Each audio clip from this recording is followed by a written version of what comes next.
الحمدللہ رب العالمین والصلاة والسلام علی خاتم النبیین اما بعد فاعوذ باللہ من الشیطان الرجیم بسم اللہ الرحمن الرحیم۔ پڑھیے الصلاة والسلام علیک یا رسول اللہ وعلی آلک واصحابک یا حبیب اللہ۔ الصلاة والسلام علیک یا نبی اللہ وعلی آلک واصحابک یا نور اللہ۔ درود پاک پڑھنے کے بے شمار فضائل و برکات ہیں۔ کاروباری حضرات بعض اوقات اس طرح کے وظائف پوچھتے ہیں کہ کوئی ایسا وظیفہ بتائیں جس میں کاروبار میں برکت بھی ہو، ناگہانی آفتوں مصیبتوں سے ہم محفوظ ہو جائیں، ہماری کوئی پروٹیکشن ہو جائے۔ تو میں ایک حدیث پاک آپ کو سنانا چاہتا ہوں۔ میرے آقا علیہ الصلوۃ والسلام فرماتے ہیں، جس کا مضمون ہے کہ جو شخص مصیبتوں اور پریشانیوں میں ہو اسے چاہیے کہ مجھ پر کثرت سے درود پڑھے کہ درود مصیبتوں اور پریشانیوں کو لے جاتا ہے۔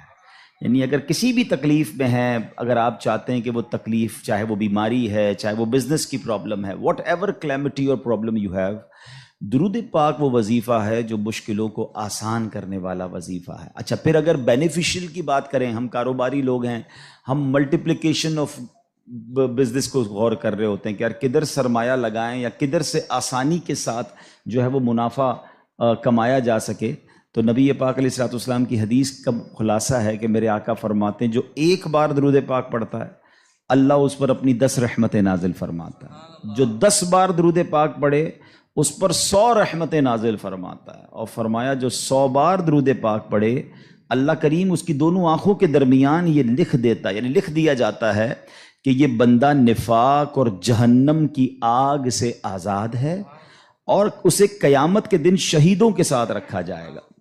اب مجھے بتائیں، ہر درود پر ملٹیپلائی بائی 10 رحمتیں۔ اب میں اگر گھر سے نکلتا ہوں، فیکٹری پہ جا رہا ہوں، آفس پہ جا رہا ہوں، اور درود پاک پڑھ کے جا رہا ہوں اور پڑھتا ہوا جا رہا ہوں، تو پروٹیکشن کتنی خوبصورت ہے کہ مجھ پر ہر وقت رحمتیں برس رہی ہیں۔ اور اگر کم از کم 100 بار دن میں درود پاک پڑھ لے تو یہ انعام کیا کم ہے کہ جہنم کی آگ سے بچ جائیں اور قیامت کے دن شہیدوں کے ساتھ حشر ہو جائے۔ تو اللہ مجھے بھی آپ کو بھی فضول کاموں سے بچ کر کثرت سے درود پاک پڑھنے کی توفیق عطا فرمائے۔ آئیے محبت سے درود پاک پڑھ لیں۔ صلو علی الحبیب صلی اللہ تعالی علی محمد صلی اللہ علیہ وسلم۔ بخاری شریف کی حدیث سے میں آج اپنے اس ٹاپک کا آغاز کروں گا۔ جو ٹاپک میں نے چوز کیا ہے، جیسے آپ یہ واقعہ سن لیں گے تو پھر انشاءاللہ مزید ایلوبریٹ کرنا آسان ہو جائے گا۔ اور یہ واقعہ ہے حضرت معرور بن سوید رحمۃ اللہ تعالی علیہ۔ کہتے ہیں ایک مرتبہ مجھے صحابی رسول حضرت ابو ذر غفاری رحمۃ اللہ تعالی علیہ رضی اللہ تعالیٰ عنہ کی زیارت ہوئی، اور میں نے دیکھا کہ آپ کے ساتھ آپ کا ایک غلام ہے، مگر دونوں نے بڑا یونیک لباس پہنا ہے۔ یعنی لباس یہ تھا کہ 2 چادریں پہنتے تھے اس زمانے میں لوگ، جیسے ہم احرام پہنتے، نارملی یہ نارمل لباس بھی ہوتا تھا لوگوں کا۔ تو دیکھا کہ ایک نیچے کی چادر حضرت ابو ذر غفاری نے بڑی قیمتی پہنی ہے، اور جو اوپر چادر پہنی ہے وہ بڑے نارمل سے کپڑے کی پہنی ہے۔ مگر آپ کے ساتھ جو آپ کا غلام تھا، ایگزیکٹلی اس نے بھی ایسا ہی لباس پہنا کہ ایک چادر بڑی قیمتی، ایک چادر بڑی نارمل۔ تو وہ کہتے ہیں، میں نے کہا حضرت یہ آپ کیسا دونوں لباس پہن کے گھوم رہے ہیں؟ آپ آقا ہیں، آپ دونوں چادریں قیمتی پہن لیتے، غلام دونوں نارمل سی چادریں پہن لیتا۔ غلام اور آقا میں فرق بھی ہو جاتا اور پراپرلی ڈریسڈ اپ بھی ہو جاتے آپ۔ پیسے تو آپ نہیں لگائے نا، مطلب خریدا تو آپ نے۔ تو یہ کیسا طریقہ ہے کہ ایک چادر نارمل اور ایک چادر قیمتی؟ تو حضرت ابو ذر غفاری رضی اللہ تعالیٰ نے جو جواب دیا، that is actually my topic of today's speech۔ وہ کہتے ہیں کہ بات یہ ہے کہ جب میں نیا اسلام لایا تھا، اب یہ جو واقعہ میں سنانے جا رہا ہوں نا، اگر اس کو پراپرلی سنے تو رونگٹے کھڑے کر دیتا ہے۔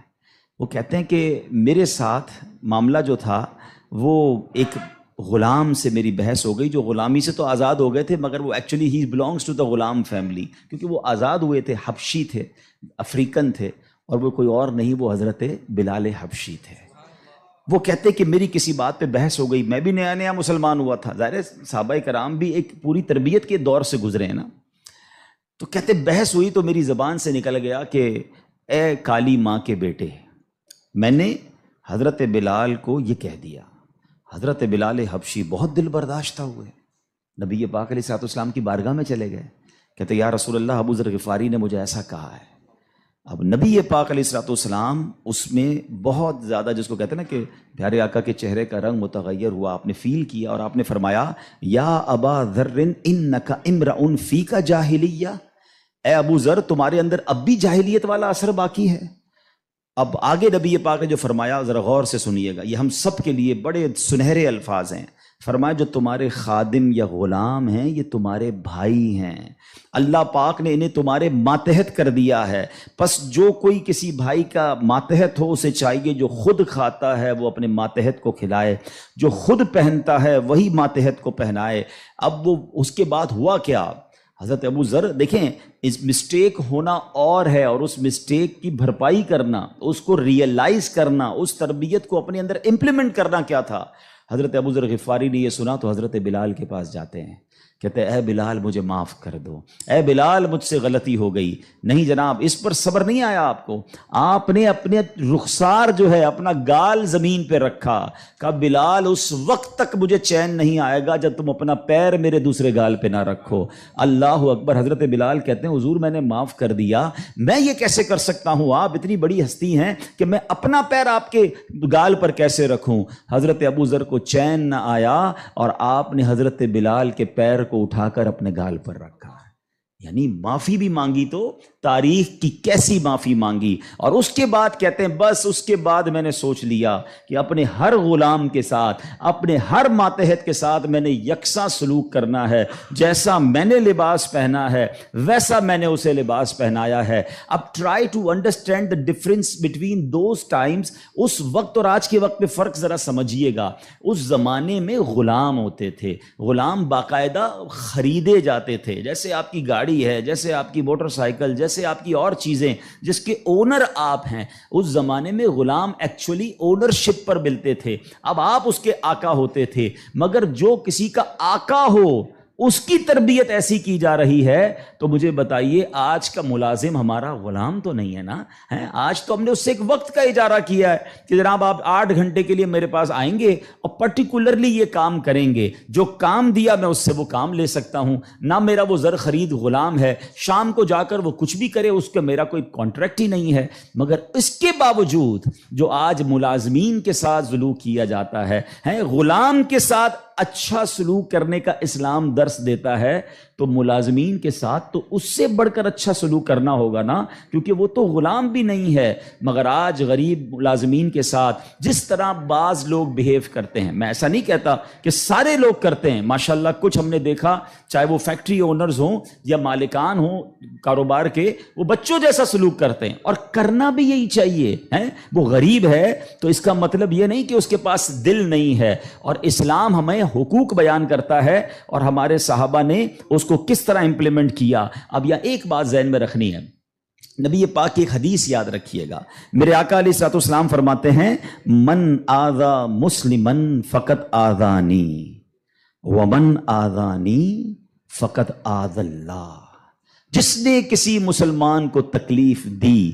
اب اس میں کہیں بھی ایسا نہیں ہے کہ اپنے برابر کے مسلمان کو تکلیف نہیں دینی ہے۔ میں چیمبر آف کامرس کا ممبر ہوں تو کسی چیمبر آف کامرس کے ممبر کو تکلیف نہیں دینی، میں فیکٹری مالک ہوں تو کسی فیکٹری مالک کو تکلیف نہیں دینی، میں ایک ایلیٹ کلاس یا اچھی کلاس کا رہنے والا ہوں تو اپنی طرح کے لوگوں کو تکلیف نہیں دینی۔ یہ مطلقاً حدیث ہے، من آذا مسلمن، ٹھیلے والے کو بھی تکلیف نہیں دینی جو مسلمان ہے، جو جناب میرا ملازم ہے اسے بھی تکلیف نہیں دینی، جو میری فیکٹری کا دروازہ کھولتا ہے مجھے اسے بھی تکلیف نہیں دینی۔ بلکہ میں آپ کو سچ بات بتاؤں، یہ وہ لوگ ہوتے ہیں کہ جن کے ساتھ اچھا سلوک کر کے ہم اپنے رب کو بہت راضی کر سکتے ہیں۔ اب ایک اور واقعہ سنیے، اور سبحان اللہ یہ واقعہ بھی حضرت بلال حبشی ہی سے ریلیٹ کرتا ہے۔ اب آپ ایک اور بات سمجھیے، حضرت بلال حبشی کا بیک گراؤنڈ کیا تھا؟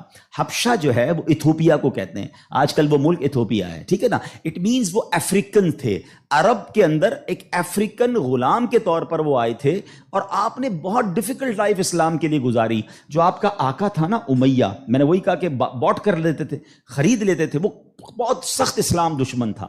اب امیہ کو جب پتا چلا کہ حضرت بلال مسلمان ہو گئے، اب اس نے حضرت بلال پر مظالم کے پہاڑ توڑ دیے. ابھی حیدرآباد میں ہم لوگ موجود ہیں, گرمی کا سیزن ہے, ہم شاید 10 منٹ بھی باہر گرمی میں کھڑے نہ رہ سکیں اس وقت, لیکن مکے کی گرمی, جن کو جو گئے ہیں مکے مدینے میں, حضرت بلال کو تپتی ریت پر وہ لٹاتا تھا. اجر عطا فرمائے حضرت ابو بکر صدیق رضی اللہ تعالیٰ عنہ کو. دیکھیں حضرت ابو بکر صدیق بھی بزنس مین تھے, یہ میرا ٹاپک نہیں ہے, ورنہ ایک بہت خوبصورت یہ بھی ٹاپک ہے کہ ہمارے صحابہ جو بزنس مین تھے انہوں نے کہاں کہاں پیسے خرچ کیے. میں اور آپ بھی کرتے ہیں, but what a right investment they did on that time. Hazrat Usman غنی کی انویسٹمنٹ دیکھیں, آج بھی حضرت عثمان غنی کا وقف مدینے میں جاری ہے, آپ کے علم میں ہوگا. بہرحال حضرت ابو بکر صدیق گئے اور امیہ سے کہا کہ بلال مجھے بیچ دو. اب امیہ جو تھا نا وہ بڑا شیطان تو تھا ہی, اسلام دشمن تھا. حضرت بلال سے اس کا بغض کی وجہ بھی یہی تھی. تو اس نے مثال کے طور پہ, اس وقت مارکیٹ ریٹ تھا 500 درہم, میں مثال کے طور پر اس نے کہا میں 1000 درہم لوں گا. آپ نے کہا ٹھیک ہے. حضرت ابو بکر کہتے ہیں کہ نہیں اب 2000 لوں گا. سودا ڈن ہونے کے بعد کہتا ہے اب 2000 لوں گا. آپ نے کہا اوکے. کہا 3000 لوں گا. آپ نے کہا اوکے. وہ قیمت بڑھاتا گیا, حضرت ابو بکر صدیق اوکے کرتے گئے. اب ایک پرٹیکولر بڑی بگ اماؤنٹ پر حضرت بلال کی ڈیل ہو گئی. امیہ کہتا ہے اے ابو بکر, میں نے تو تمہاری بزنس کے بڑے چرچے سنے تھے, مجھے تو یہ پتا تھا کہ تم جو ہے بڑے جانچ کر بڑی طریقے سے سودا خریدتے ہو, اتنا مہنگا یہ حبشی غلام خرید لیا. حضرت ابو بکر کے تاریخی الفاظ سنے, وہ کہتے ہیں امیہ تمہیں کیا معلوم بلال کی قیمت کیا ہے, تم اس سے زیادہ مانگتے میں اس سے زیادہ تمہیں دیتا. اللہ اکبر. رقم دی حضرت بلال کو لے کر نبی پاک کے پاس. اب ذرا سنیے گا, جب نبی پاک نے حضرت بلال کو دیکھا نا, کہا حضرت ابو بکر کہتے ہیں یا رسول اللہ بلال حاضر ہے, بلال کو آزاد کروا کے لایا ہوں. نبی پاک فرماتے ہیں اے ابو بکر, بلال کو خریدنے میں جتنے پیسے خرچ کیے تھوڑے پیسے میرے بھی اس میں شامل کر لو.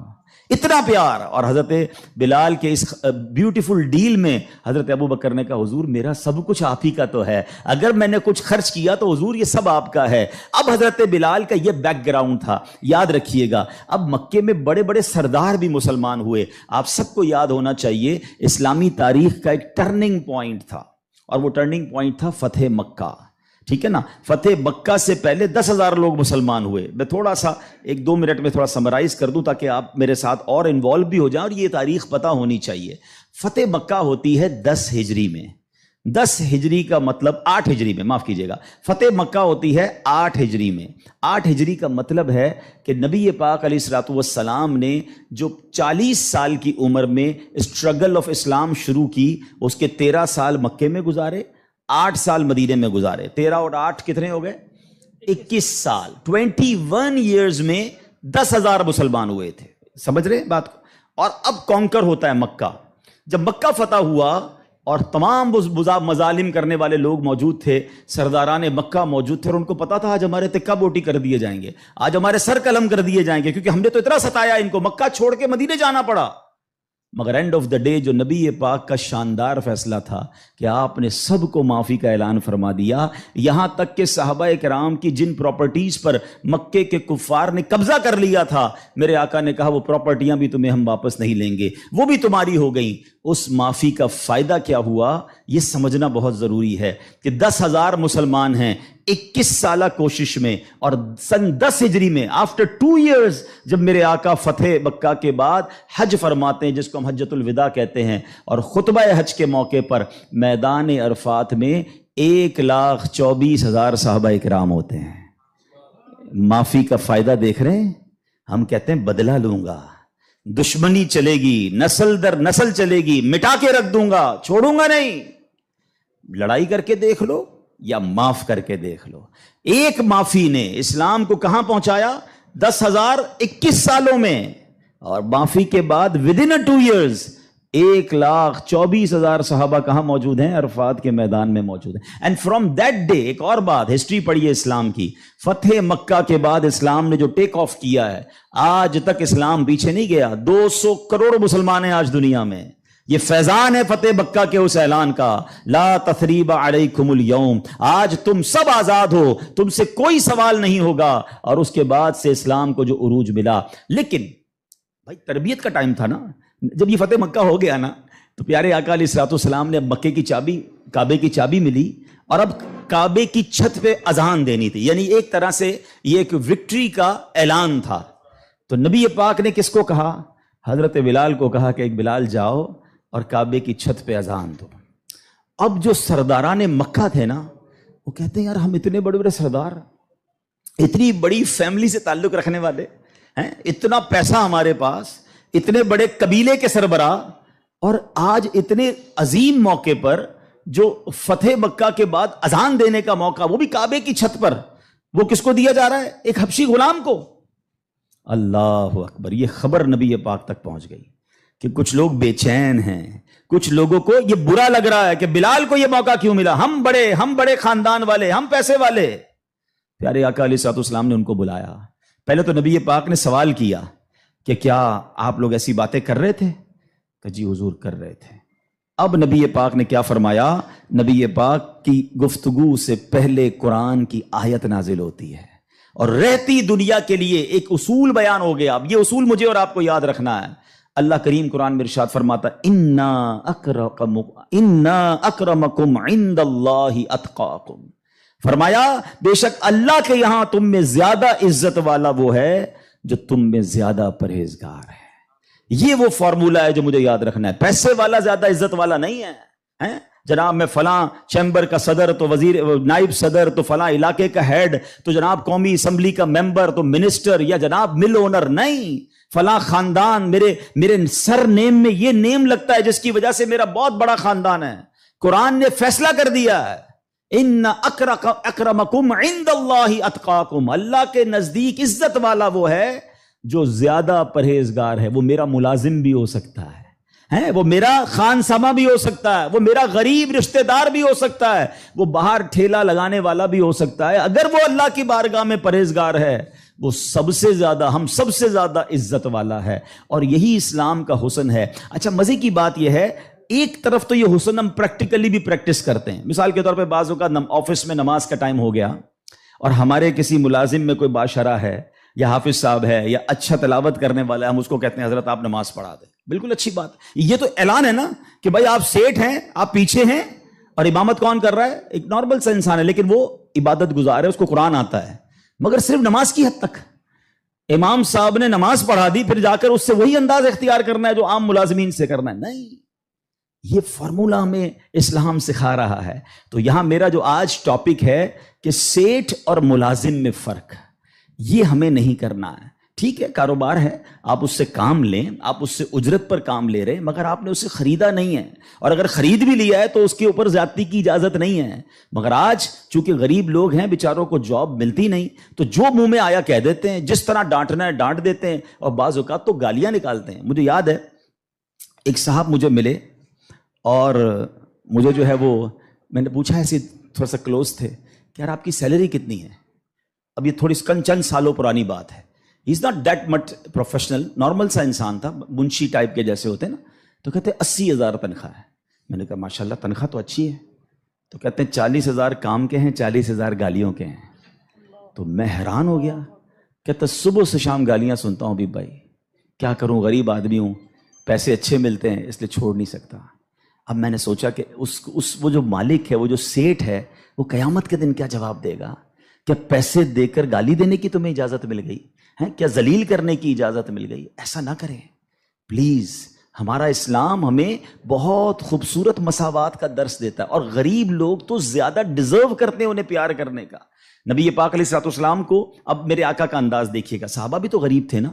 اب صحابہ میں ایک بہت بڑی تعداد تھی جو اصحاب صفہ کے تھے۔ اصحاب صفہ آپ گئے ہوں گے مدینہ شریف، اللہ بار بار ہم سب کو حاضری عطا فرمائے۔ وہاں ایک بینچ، ایک چبوترا بنا ہوا ہے۔ یہ جو اصحاب صفہ تھے نا، یاد رکھیے گا، یہ اپروکسیمیٹلی 70 کے قریب ہوتے تھے، ان کی تعداد پلس مائنس ہوتی تھی۔ ان میں بہت بڑا نام حضرت ابو ہریرہ رضی اللہ تعالیٰ عنہ کا بھی ہے۔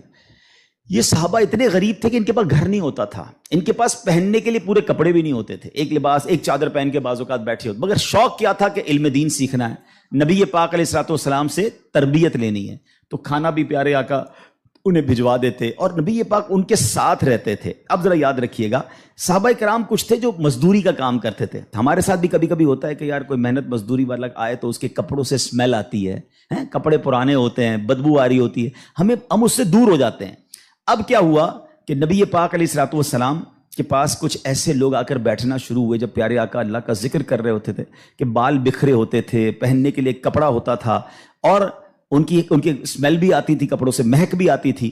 تو نبی پاک علیہ الصلوۃ والسلام نے فرمایا الحمدللہ الذی جعل فی امتی من امری ان اصبر نفسی معہم، سب تعریف اللہ پاک کے لیے ہیں جس نے میری امت میں ایسے لوگ پیدا فرمائے جن کے ساتھ اپنی جان مانوس رکھنے کا مجھے حکم دیا گیا ہے. اور یہ حکم اللہ نے قرآن مجید فرقان حمید میں دیا، وَاصْبِرْ نَفْسَكَ مَعَ الَّذِينَ يَدْعُونَ رَبَّهُمْ بِالْغَدَاةِ وَالْعَشِيِّ يُرِيدُونَ وَجْهَهُ، اور اپنی جان کو ان لوگوں کے ساتھ مانوس رکھ جو صبح و شام اپنے رب کو پکارتے ہیں، اس کی رضا چاہتے ہیں. غریب ہیں مگر نیک ہیں، اللہ کی رضا چاہتے ہیں، ذکر الہی کرتے ہیں. آقا فرماتے نبی پاک ان مزدوروں کے ساتھ بیٹھ جایا کرتے تھے. اور آج بعض اوقات ہم اپنے ساتھ ایسے لوگوں کو بٹھانا پسند نہیں کرتے، بہت معذرت کے ساتھ. یہ تکبر کی نشانی ہے. تکبر کہتے ہی تو اسی کو ہے نا کہ اپنے سے کسی کو ذلیل سمجھنا. اور try to understand the severity of proud. یہ جو تکبر ہے نا، یہ اتنا خطرناک گناہ ہے کہ سب سے پہلے تو یہ سمجھیے کہ کائنات میں سب سے پہلا گناہ کیا ہوا تھا؟ تکبر ہوا تھا اور حسد ہوا تھا. یہ اتنے پرانے گناہ شیطان نے کیا تھا. شیطان کوئی پہلے سے ہی اللہ کا نافرمان نہیں تھا. 40,000 سال اس نے عبادت کی، جنت کا خزانچی تھا، فرشتوں کا استاد تھا، معلم الملکوت تھا. once in a lifetime he did proud. ایک بار تکبر کیا، حضرت آدم کو سجدہ کرنے سے انکار کیا نا. جملہ کیا تھا اس کا؟ قرآن میں موجود ہے نا، انا خیر من، اے اللہ میں اس سے بہتر ہوں. خلقتنی من نار وخلقتہ من طین، تو نے مجھے آگ سے بنایا اور اس کو مٹی سے بنایا، میں تو اس سے بہتر ہوں. Actually this is the definition of تکبر. یہی تعریف ہے. الحمدللہ رب العالمین والصلاة والسلام علی خاتم النبیین، اما بعد فاعوذ باللہ من الشیطان الرجیم، بسم اللہ الرحمن الرحیم. پڑھیے الصلاۃ والسلام علیک یا رسول اللہ وعلی آلک واصحابک یا حبیب اللہ. الصلاۃ والسلام علیک یا نبی اللہ وعلی آلک واصحابک یا نور اللہ. درود پاک پڑھنے کے بے شمار فضائل و برکات ہیں. کاروباری حضرات بعض اوقات اس طرح کے وظائف پوچھتے ہیں کہ کوئی ایسا وظیفہ بتائیں جس میں کاروبار میں برکت بھی ہو، ناگہانی آفتوں مصیبتوں سے ہم محفوظ ہو جائیں، ہماری کوئی پروٹیکشن ہو جائے. تو میں ایک حدیث پاک آپ کو سنانا چاہتا ہوں. میرے آقا علیہ الصلوۃ والسلام فرماتے ہیں، جس کا مضمون ہے کہ جو شخص مصیبتوں اور پریشانیوں میں ہو اسے چاہیے کہ مجھ پر کثرت سے درود پڑھے کہ درود مصیبتوں اور پریشانیوں کو لے جاتا ہے.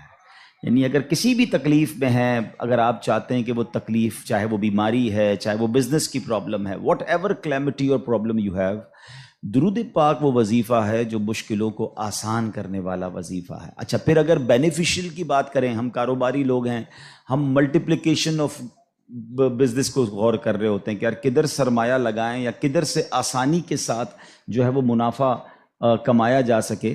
تو نبی پاک علیہ الصلوۃ والسلام کی حدیث کا خلاصہ ہے کہ میرے آقا فرماتے ہیں جو ایک بار درود پاک پڑھتا ہے اللہ اس پر اپنی 10 رحمتیں نازل فرماتا ہے. جو 10 بار درود پاک پڑھے اس پر 100 رحمتیں نازل فرماتا ہے. اور فرمایا جو 100 بار درود پاک پڑھے اللہ کریم اس کی دونوں آنکھوں کے درمیان یہ لکھ دیتا، یعنی لکھ دیا جاتا ہے کہ یہ بندہ نفاق اور جہنم کی آگ سے آزاد ہے اور اسے قیامت کے دن شہیدوں کے ساتھ رکھا جائے گا. اب مجھے بتائیں، ہر درود پر ملٹیپلائی بائی 10 رحمتیں. اب میں اگر گھر سے نکلتا ہوں، فیکٹری پہ جا رہا ہوں، آفس پہ جا رہا ہوں اور درود پاک پڑھ کے جا رہا ہوں اور پڑھتا ہوا جا رہا ہوں، تو پروٹیکشن کتنی خوبصورت ہے کہ مجھ پر ہر وقت رحمتیں برس رہی ہیں. اور اگر کم از کم 100 بار دن میں درود پاک پڑھ لے تو یہ انعام کیا کم ہے کہ جہنم کی آگ سے بچ جائیں اور قیامت کے دن شہیدوں کے ساتھ حشر ہو جائے. تو اللہ مجھے بھی آپ کو بھی فضول کاموں سے بچ کر کثرت سے درود پاک پڑھنے کی توفیق عطا فرمائے. آئیے محبت سے درود پاک پڑھ لیں. صلو علی الحبیب صلی اللہ تعالی علی محمد صلی اللہ علیہ وسلم. بخاری شریف کی حدیث سے میں آج اپنے اس ٹاپک کا آغاز کروں گا. جو ٹاپک میں نے چوز کیا ہے، جیسے آپ یہ واقعہ سن لیں گے تو پھر انشاءاللہ مزید ایلوبریٹ کرنا آسان ہو جائے گا. اور یہ واقعہ ہے حضرت معرور بن سوید رحمۃ اللہ تعالی علیہ. کہتے ہیں ایک مرتبہ مجھے صحابی رسول حضرت ابو ذر غفاری رحمۃ اللہ تعالی علیہ رضی اللہ تعالیٰ عنہ کی زیارت ہوئی، اور میں نے دیکھا کہ آپ کے ساتھ آپ کا ایک غلام ہے، مگر دونوں نے بڑا یونیک لباس پہنا ہے. یعنی لباس یہ تھا کہ دو چادریں پہنتے تھے اس زمانے میں لوگ، جیسے ہم احرام پہنتے، نارملی یہ نارمل لباس بھی ہوتا تھا لوگوں کا. تو دیکھا کہ ایک نیچے کی چادر حضرت ابو ذر غفاری نے بڑی قیمتی پہنی ہے، اور جو اوپر چادر پہنی ہے وہ بڑے نارمل سے کپڑے کی پہنی ہے. مگر آپ کے ساتھ جو آپ کا غلام تھا ایگزیکٹلی اس نے بھی ایسا ہی لباس پہنا کہ ایک چادر بڑی قیمتی، ایک چادر بڑی نارمل. تو وہ کہتے ہیں میں نے کہا حضرت یہ آپ کیسا دونوں لباس پہن کے گھوم رہے ہیں؟ آپ آقا ہیں، آپ دونوں چادریں قیمتی پہن لیتے، غلام دونوں نارمل سی چادریں پہن لیتا. غلام اور آقا میں فرق بھی ہو جاتا اور پراپرلی ڈریسڈ اپ بھی ہو جاتے. آپ پیسے تو آپ نہیں لگائے نا، مطلب خریدا تو آپ نے. تو یہ کیسا طریقہ ہے کہ ایک چادر نارمل اور ایک چادر قیمتی؟ تو حضرت ابو ذر غفاری رضی اللہ تعالیٰ نے جو جواب دیا، that is actually my topic of today's speech. وہ کہتے ہیں کہ بات یہ ہے کہ جب میں نیا اسلام لایا تھا، اب یہ جو واقعہ میں سنانے جا رہا ہوں نا، اگر اس کو پراپرلی سنے تو رونگٹے کھڑے کر دیتا ہے. وہ کہتے ہیں کہ میرے ساتھ معاملہ جو تھا وہ ایک غلام سے میری بحث ہو گئی، جو غلامی سے تو آزاد ہو گئے تھے، مگر وہ ایکچولی ہی belongs to the Ghulam family, کیونکہ وہ آزاد ہوئے تھے، حبشی تھے، افریقن تھے، اور وہ کوئی اور نہیں، وہ حضرت بلال حبشی تھے. وہ کہتے کہ میری کسی بات پہ بحث ہو گئی، میں بھی نیا مسلمان ہوا تھا، ظاہر ہے صحابہ کرام بھی ایک پوری تربیت کے دور سے گزرے ہیں نا. تو کہتے بحث ہوئی تو میری زبان سے نکل گیا کہ اے کالی ماں کے بیٹے، میں نے حضرت بلال کو یہ کہہ دیا. حضرت بلال حبشی بہت دل برداشتہ ہوئے، نبی پاک علیہ الصلوۃ والسلام کی بارگاہ میں چلے گئے. کہتے یا رسول اللہ، ابو ذر غفاری نے مجھے ایسا کہا ہے. اب نبی پاک علیہ الصلوۃ والسلام اس میں بہت زیادہ، جس کو کہتے ہیں نا کہ پیارے آقا کے چہرے کا رنگ متغیر ہوا، آپ نے فیل کیا اور آپ نے فرمایا یا ابا ذر انک امرؤ فیک جاہلیہ، اے ابو ذر تمہارے اندر اب بھی جاہلیت والا اثر باقی ہے. اب آگے نبی پاک نے جو فرمایا ذرا غور سے سنیے گا، یہ ہم سب کے لیے بڑے سنہرے الفاظ ہیں. فرمایا جو تمہارے خادم یا غلام ہیں یہ تمہارے بھائی ہیں، اللہ پاک نے انہیں تمہارے ماتحت کر دیا ہے، پس جو کوئی کسی بھائی کا ماتحت ہو اسے چاہیے جو خود کھاتا ہے وہ اپنے ماتحت کو کھلائے، جو خود پہنتا ہے وہی ماتحت کو پہنائے. اب وہ اس کے بعد ہوا کیا؟ حضرت ابو ذر دیکھیں، اس مسٹیک ہونا اور ہے، اور اس مسٹیک کی بھرپائی کرنا، اس کو ریئلائز کرنا، اس تربیت کو اپنے اندر امپلیمنٹ کرنا کیا تھا. حضرت ابو ذر غفاری نے یہ سنا تو حضرت بلال کے پاس جاتے ہیں، کہتے ہیں اے بلال مجھے معاف کر دو، اے بلال مجھ سے غلطی ہو گئی. نہیں جناب، اس پر صبر نہیں آیا آپ کو، آپ نے اپنے رخسار جو ہے اپنا گال زمین پہ رکھا، کہا بلال اس وقت تک مجھے چین نہیں آئے گا جب تم اپنا پیر میرے دوسرے گال پہ نہ رکھو. اللہ اکبر. حضرت بلال کہتے ہیں حضور میں نے معاف کر دیا، میں یہ کیسے کر سکتا ہوں؟ آپ اتنی بڑی ہستی ہیں کہ میں اپنا پیر آپ کے گال پر کیسے رکھوں؟ حضرت ابو ذر کو چین نہ آیا اور آپ نے حضرت بلال کے پیر کو اٹھا کر اپنے گال پر رکھا. یعنی معافی بھی مانگی تو تاریخ کی کیسی معافی مانگی. اور اس کے بعد کہتے ہیں بس اس کے بعد میں نے سوچ لیا کہ اپنے ہر غلام کے ساتھ، اپنے ہر ماتحت کے ساتھ میں نے یکساں سلوک کرنا ہے. جیسا میں نے لباس پہنا ہے ویسا میں نے اسے لباس پہنایا ہے. اب try to understand the difference between those times. اس وقت اور آج کے وقت میں فرق ذرا سمجھیے گا. اس زمانے میں غلام ہوتے تھے، غلام باقاعدہ خریدے جاتے تھے، جیسے آپ کی گاڑی ہے، جیسے آپ کی موٹر سائیکل، جیسے آپ کی اور چیزیں جس کے اونر آپ ہیں. اس زمانے میں غلام ایکچولی اونرشپ پر ملتے تھے. اب آپ اس کے آقا ہوتے تھے، مگر جو کسی کا آقا ہو اس کی تربیت ایسی کی جا رہی ہے تو مجھے بتائیے آج کا ملازم ہمارا غلام تو نہیں ہے نا؟ آج تو ہم نے اس سے ایک وقت کا اجارہ کیا ہے کہ جناب آپ 8 گھنٹے کے لیے میرے پاس آئیں گے اور پرٹیکولرلی یہ کام کریں گے، جو کام دیا میں اس سے وہ کام لے سکتا ہوں. نہ میرا وہ زر خرید غلام ہے، شام کو جا کر وہ کچھ بھی کرے اس کا میرا کوئی کانٹریکٹ ہی نہیں ہے. مگر اس کے باوجود جو آج ملازمین کے ساتھ سلوک کیا جاتا ہے، غلام کے ساتھ اچھا سلوک کرنے کا اسلام درس دیتا ہے تو ملازمین کے ساتھ تو اس سے بڑھ کر اچھا سلوک کرنا ہوگا نا، کیونکہ وہ تو غلام بھی نہیں ہے۔ مگر آج غریب ملازمین کے ساتھ جس طرح بعض لوگ بیہیو کرتے ہیں، میں ایسا نہیں کہتا کہ سارے لوگ کرتے ہیں، ماشاءاللہ کچھ ہم نے دیکھا، چاہے وہ فیکٹری اونرز ہوں یا مالکان ہوں کاروبار کے، وہ بچوں جیسا سلوک کرتے ہیں، اور کرنا بھی یہی چاہیے ہے۔ وہ غریب ہے تو اس کا مطلب یہ نہیں کہ اس کے پاس دل نہیں ہے، اور اسلام ہمیں حقوق بیان کرتا ہے اور ہمارے صحابہ نے اس کو کس طرح امپلیمنٹ کیا۔ اب یہاں ایک بات ذہن میں رکھنی ہے، نبی پاک کی ایک حدیث یاد رکھیے گا،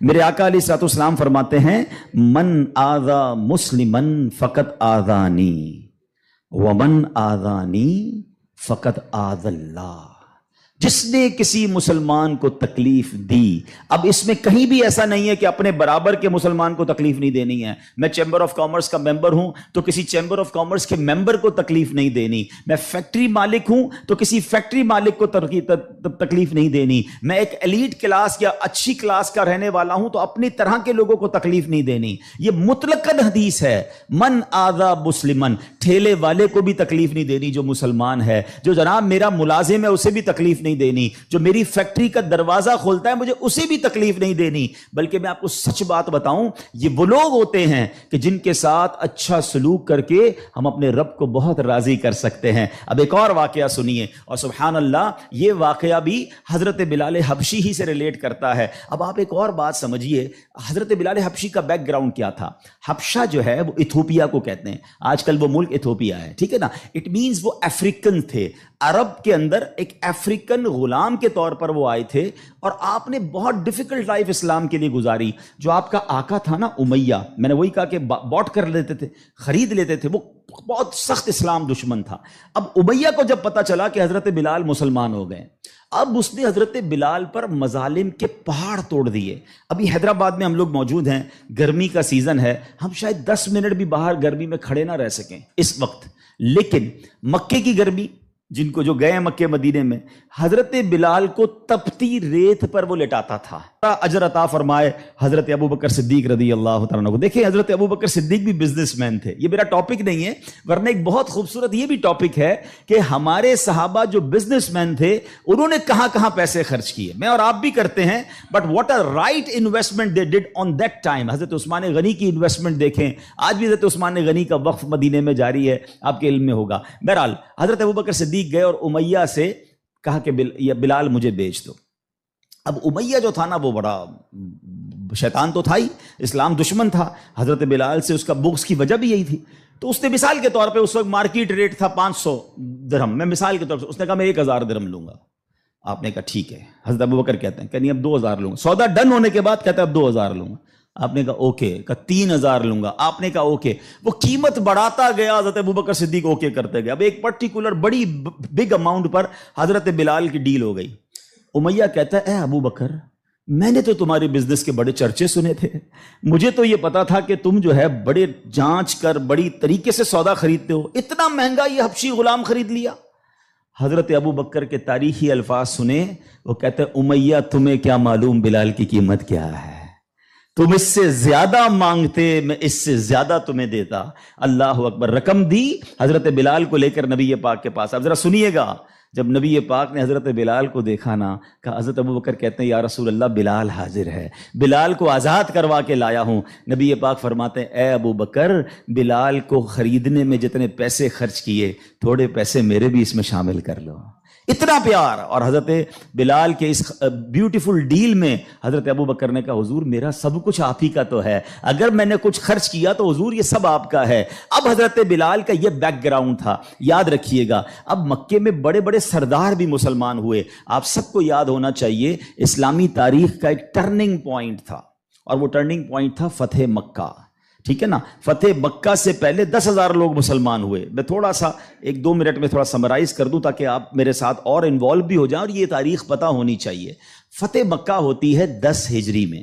10 ہجری کا مطلب 8 ہجری میں، معاف کیجیے گا، فتح مکہ ہوتی ہے 8 ہجری میں۔ 8 ہجری کا مطلب ہے کہ نبی پاک علیہ الصلوۃ والسلام نے جو 40 سال کی عمر میں اسٹرگل آف اسلام شروع کی، اس کے 13 سال مکے میں گزارے، 8 سال مدینے میں گزارے۔ 13 اور 8 کتنے ہو گئے؟ 21 سال 21 ایئرز میں 10,000 مسلمان ہوئے تھے. سمجھ رہے ہیں بات کو؟ اور اب کانکر ہوتا ہے مکہ. جب مکہ فتح ہوا اور تمام مظالم کرنے والے لوگ موجود تھے، سرداران مکہ موجود تھے، اور ان کو پتا تھا آج ہمارے تکہ بوٹی کر دیے جائیں گے، آج ہمارے سر قلم کر دیے جائیں گے، کیونکہ ہم نے تو اتنا ستایا ان کو، مکہ چھوڑ کے مدینے جانا پڑا.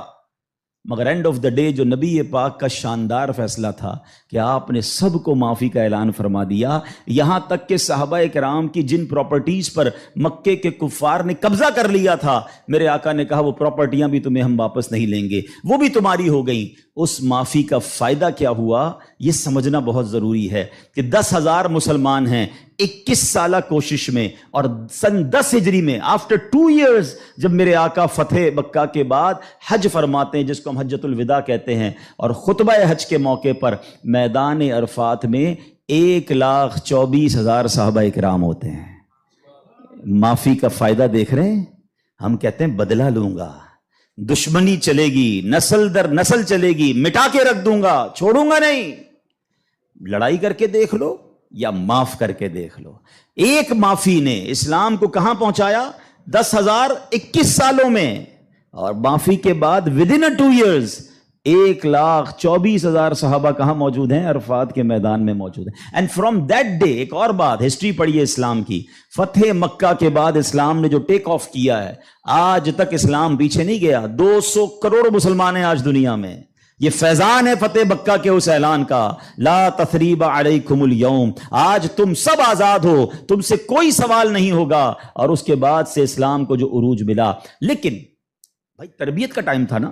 جب یہ فتح مکہ ہو گیا نا تو پیارے آقا علیہ الصلوۃ والسلام نے اب مکے کی چابی، کعبے کی چابی ملی، اور اب کعبے کی چھت پہ اذان دینی تھی. یعنی ایک طرح سے یہ ایک وکٹری کا اعلان تھا.